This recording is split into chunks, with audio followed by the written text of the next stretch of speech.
আসসালামু আলাইকুম। আমাদের ছোট্ট খামার থেকে সবাইকে আন্তরিক অভিনন্দন এবং শুভেচ্ছা।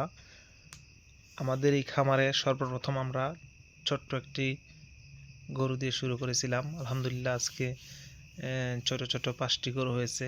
ধাপে ধাপে আমরা এই গরুগুলাই বাজার থেকে কিনা একসাথে করছি। আমরা লালন পালন করতেছি। মালিক উপরওয়ালা যদি আমাদেরকে বরকত দেয় এই গরুর মধ্যে, সবাই দোয়া করবেন ইনশাল্লাহ। আস্তে আস্তে করে যাতে আমরা এই গরুর খামারটি বড় করতে পারি, সবার কাছে দোয়া চাই এবং আল্লাহ তাআলা যাতে আমার এই খামারের উপর রহম করে। আমরা চেষ্টা করতেছি ছোট থেকে আস্তে আস্তে করে এই ফার্মটা বড় করার জন্য। ইনশাল্লাহ আমরা ধাপে ধাপে এই ছোট্ট খামারটি ধাপে ধাপে বড় করতে পারি, এই দোয়াও শুভকামনা রেখে আপনাদের প্রতি শেষ করলাম। আসসালামু আলাইকুম।